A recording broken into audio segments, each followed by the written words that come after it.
నమస్తే welcome to diet menu మనందరికీ ఒక అలవాటు ఉంటుంది ఇది హెల్దీ అని తెలియగానే దాన్ని విపరీతంగా తీసుకుంటాం హెల్దీయే కదా ఎంతైనా తీసుకోవచ్చు అని ఎంత హెల్దీ అయినా విపరీతంగా తీసుకుంటే అది కూడా అన్హెల్దీ అండి సో అందుకని ఏది ఎంత తీసుకోవాలో ఎవరు తీసుకోకూడదో ఎవరు తీసుకోవాలో ఏ టైంలో తీసుకోవాలో ఇలాంటి బోల్డ్ అనే విషయాలను చెప్పడానికి రెడీ అయిపోయింది ఇవాళ మన డైట్ మెనూ సో ఈ వారం అంతా కూడా మనం పెప్టిక్ అల్సర్స్ అదేనండి మనకి కడుపులో పుండు ఫామ్ అవుతుంది అల్సర్స్ ఫామ్ అవుతూ ఉంటాయి కదా దాని గురించి అసలు ఎందువల్ల వస్తుంది అది రాకుండా ఉండాలంటే ఎలాంటి జాగ్రత్తలు తీసుకోవాలనే టాపిక్ గురించి మనం డిస్కస్ చేసుకుంటున్నాం మంచి రెసిపీస్ కూడా చూసాం మరి ఇవాళ ఇంకా బోల్డెన్ విషయాలు తెలుసుకోబోతున్నాం మా రవ్లీని పిలిచేయాలి కదా లెట్స్ వెల్కమ్ ఆ nutritionist Ravli hi Ravli hello Ramya so ఎలా ఉన్నావు చాలా బాగున్నా నేను కూడా చాలా బాగున్నాను అండ్ మనం పెప్టిక్ అల్సర్స్ గురించి డిస్కస్ చేసుకుంటున్నాం కదా కడుపులో అలా ఫుడ్ ఫామ్ అవ్వడం సో దానివల్ల చాలా ప్రాబ్లమ్స్ ఉంటాయి అది పెద్దగా ఈ బల్జ్ అయితే మనకి మొత్తం ఇంటెస్టైన్కి కూడా ప్రాబ్లమ్ వస్తుంది ఫుడ్ తీసుకోవడానికి అని కూడా అనుకున్నాం ఇది లక్కీగా ఎక్కువ మందిలో చూస్తున్నట్టు నాకేం అనిపించలేదు లేదు ఇంత మేజర్గా వరల్డ్ పాపులేషన్ 5% పీపుల్ ఈ ప్రాబ్లమ్ తోని సఫర్ అవుతుందని సర్వేస్ ఉన్నాయి అంటే చాలా మందికి ఇనిషియల్ స్టేజ్లో అంటే పెప్టిక్ అల్సర్ చాలా మందికి ఉంటుంది ఇనిషియల్ స్టేజ్లో ఉన్నప్పుడు లైక్ ఎక్కువ సివియర్ ప్రాబ్లమ్స్ ఏమి ఉండవు కాబట్టి చాలా మందికి ఆ ప్రాబ్లం ఉంది అని కూడా తెలియదు ఓకే అంటే ఆ ప్రాబ్లమ్ స్టార్ట్ అయినాక లైక్ దాన్ని ఎలివేట్ చేసి ఫ్యాక్టర్స్ని మనం యాడ్ ఆన్ చేసాం అనుకోండి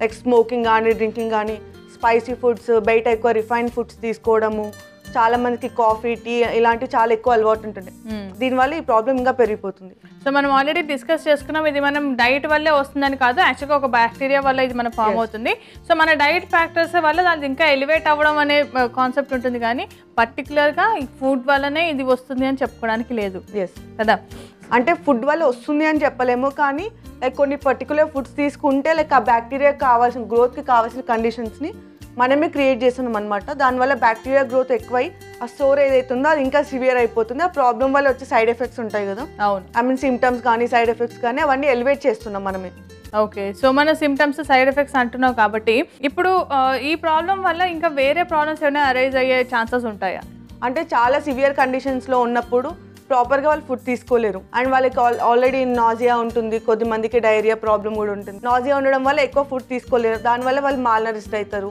దానివల్ల వాళ్ళకి న్యూట్రియంట్ డెఫిషియన్సీ స్టార్ట్ అవుతాయి అండ్ ఆబ్వియస్గా మనకు తెలిసిన విషయం న్యూట్రియంట్ డెఫిషియన్సీ ఒకసారి ఉంది అంటే దానివల్ల అంటే ఒక్కొక్క న్యూట్రియంట్ డెఫిషియన్సీకి ఒక్కొక్క కాంప్లికేషన్ ఉంటుంది సో అవన్నీ లేకుండా ఉండాలంటే స్టార్టింగ్ నుంచి లైక్ ప్రాపర్గా బ్యాలెన్స్ డైట్ తీసుకొని ప్రాపర్గా మెయింటైన్ చేస్తే సరిపోతుంది ఓకే సో ఏ ప్రాబ్లంకైనా కూడా మనం ముందు నుంచి కొంచెం బ్యాలెన్స్డ్ అండ్ కొంచెం డిసిప్లిన్డ్ లైఫ్ స్టైల్ మెయింటైన్ చేసుకుంటే పెద్ద ప్రాబ్లమ్స్ లేకుండా ఉంటాయి దేనికైనా మనం ఇదే బేసిక్ మనం ఫాలో అవ్వాల్సింది కదా సో మరి ఇవాళ మనం ఏ రెసిపీ చేసుకుంటున్నాం ఇవాళ మనం సోయా పాలక్ రైస్ చేసుకుందాం ఓకే సో మరి సోయా పాలక్ రైస్కి కావాల్సిన పదార్థాలు ఏంటో ఒకసారి చూసేద్దాం సోయా పాలక్ రైస్ కావాల్సిన పదార్థాలు ఉడికించిన రైస్ ఉడికించిన సోయా పాలకూర పేస్ట్ అల్లం ముక్కలు ఉల్లిపాయ ముక్కలు టొమాటో ప్యూరీ గరం మసాలా జీలకర్ర పొడి ధనియాల పొడి కారం ఉప్పు ఆలివ్ ఆయిల్ సోయా పాలక్ రైస్కి కావాల్సిన పదార్థాలన్నీ రెడీగా ఉన్నాయి మనం స్టార్ట్ చేసుకుందాం సో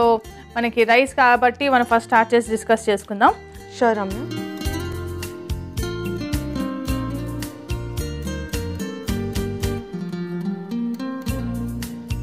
మనం ఫస్ట్ ఆయిల్ తీసుకుందాం కొద్దిగా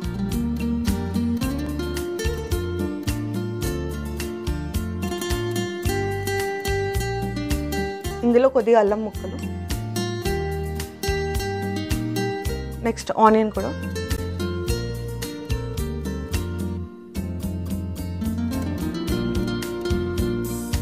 సో ఒకసారి మనకి ఇలాంటి అల్సర్ ఒకటి ఫామ్ అయింది అనుకుందాము అల్సర్ ఫామ్ అయిన తర్వాత అది స్ప్రెడ్ చేస్తుంది అనేసి కూడా మనం డిస్కస్ చేసుకున్నాం స్ప్రెడ్ అవ్వచ్చు అని అది రిమూవ్ చేసిన తర్వాత కొన్ని తగ్గిపోయిన తర్వాత మళ్ళీ ఫామ్ అయ్యే అవకాశం ఉంటుందా మళ్ళీ వచ్చే ఛాన్స్ కూడా ఉంటుంది అంటే పక్కా వస్తుందని చెప్పలేము జనరల్గా ఒకసారి సర్జరీ అయిపోయినా లైక్ రిమూవల్ తర్వాత రాదు అని చెప్పేసి అనుకుంటాము కానీ తర్వాత అయినా సరే వస్తుంది అందుకే యూజువల్లీ కొన్ని ప్రాబ్లమ్స్కి ఏంటంటే మనం అది రిమూవ్ చేసిన తర్వాత రిపీట్ అవ్వకుండా కూడా ఉంటాయి రికరెన్స్ ఉండదు అని చెప్పేసి అనుకుంటాము కానీ ఈ ప్రాబ్లంకి మాత్రం మళ్ళీ వచ్చే ఛాన్స్ ఉంటుంది ఓకే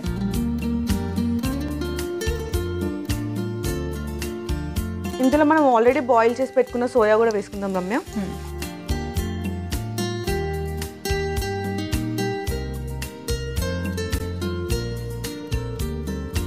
ముందే బాయిల్ చేసి పెట్టేసుకున్నాం ఇవి. అవును. మనం మంచి రిచ్ ప్రోటీన్ సోర్స్ కనిపిస్తుంది నాకు. మనం సోయా తీసుకున్నాము అండ్ పాలక్ కూడా తీసుకున్నాము, పాలకూర పేస్ట్ చేసి పెట్టుకున్నాము.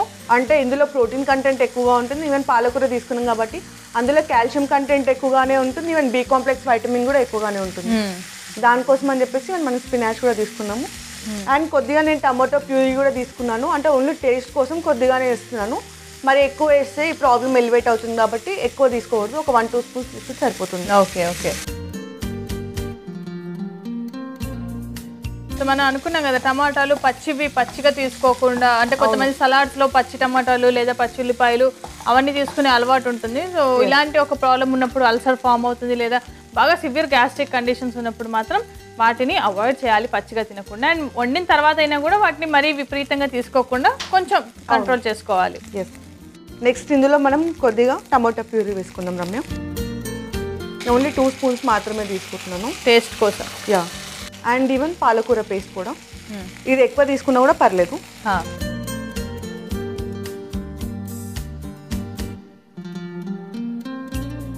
దీన్ని మనం మిక్స్ చేసేస్తాం. ఓకే. సో మనం ఇలాంటి ఒక రైస్ ఇప్పుడు జనరల్గా పిల్లలకి ఇప్పుడు టిఫిన్ బాక్స్ టైంలో కూడా ఇలాంటిది ఏదైనా పెట్టేస్తే హెల్తీగా ఉంటుంది కదా. అవును. సో మన ఈ ప్రాబ్లమ్స్ ఏదైనా ఇప్పుడు మనం చేసే వంటలు కానీ ఇందులో ఏదైనా ప్రాబ్లం వస్తుంది మాకు ఇది ఉంది అంటేనే చేసుకోవాలని కాదండి, రాకుండా ఉండడానికి కూడా చేసుకోవచ్చు. అండ్ అలాగే రకరకాలు చేసుకుంటున్నాం. ఇందులో చేసే ప్రతి వంటకం కూడా హెల్తీనే కాబట్టి హ్యాపీగా పిల్లలు పెద్దవాళ్ళు అందరూ కూడా తీసుకోవచ్చు. అంటే లైక్ ఓన్లీ పర్టికులర్ ఈ ప్రాబ్లం ఉందంటే కాదు, నార్మల్గా అయినా కూడా ఇవన్నీ మనం చేసుకున్న ఏ రెసిపీ అయినా సరే బ్యాలెన్స్డ్ ఫుడ్ కాబట్టి తీసుకోవచ్చు. అవును. రమ్య ఇందులో కొద్దిగా కారం వేసుకుందాము.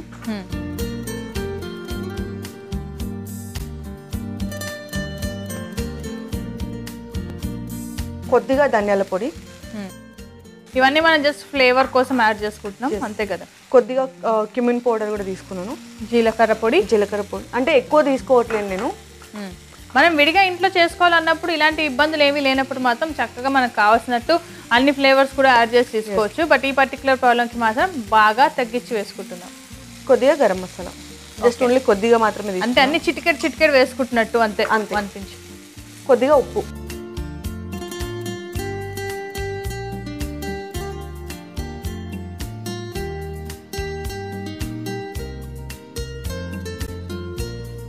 ఓకే. ఇందులో మనం రైస్ కూడా వేసేసుకుందాం రమ్య. నేను ఆల్రెడీ కుక్ చేసి పెట్టుకున్న రైస్ తీసుకుంటున్నాను.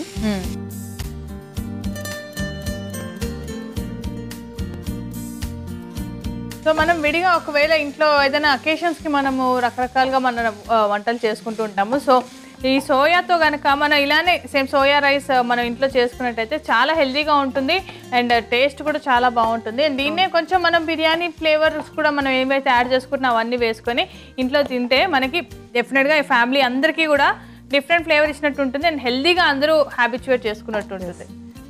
సో మన ఇది కొంచెం లైట్గా మనకి ఫ్లేవర్ అంతా మిక్స్ అయ్యేదాకా వేయించుకుంటే సరిపోతుంది కదా. అండ్ మన సోయా పాలక్ రైస్ రెడీ అయిపోయింది రమ్య, మనం సర్వ్ చేసేసుకోవచ్చు. రైట్.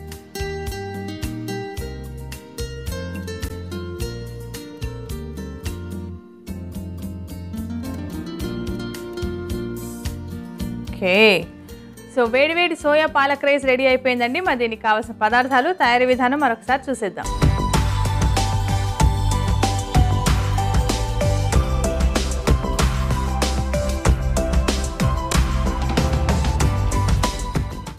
సోయా పాలక్ రైస్ కావాల్సిన పదార్థాలు: ఉడికించిన రైస్, ఉడికించిన సోయా, పాలకూర పేస్ట్, అల్లం ముక్కలు, ఉల్లిపాయ ముక్కలు, టొమాటో ప్యూరీ, గరం మసాలా, జీలకర్ర పొడి, ధనియాల పొడి, కారం, ఉప్పు, olive oil.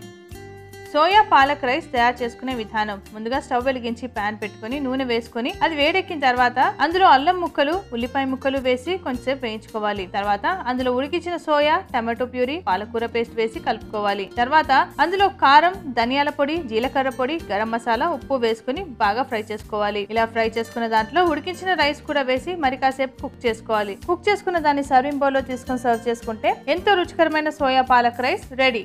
Soya palak rice కి కావాల్సిన పదార్థాలు, తయారీ విధానం చూసాం కదా. ఇప్పుడు టేస్టింగ్ టైం. ఓకే. సో చూడడానికి అయితే చాలా కలర్ఫుల్ గా, చాలా ఇంట్రెస్టింగ్ గా అనిపిస్తుంది.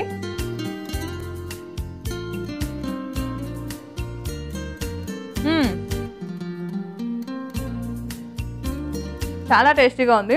నేను ఇందా చెప్పినట్టు మనం హ్యాపీగా వీకెండ్స్ మనం ఏదో స్పెషల్గా ఫుడ్ చేసుకుంటాం కదా, దాన్ని దీంతో రీప్లేస్ చేసుకోవచ్చు. అంత టేస్టీగా ఉంది. అండ్ మనం పాలకూర కూడా యాడ్ చేసుకున్నాం కాబట్టి మనకి ఇంకా టేస్ట్ అది ఎన్హాన్స్ అయింది. అల్లం కూడా ఎక్కువ వేసుకుంటున్నాం కదా మనం జనరల్గా, అల్లం ఫ్లేవర్ కూడా చాలా ప్రామినెంట్గా తెలుస్తుంది.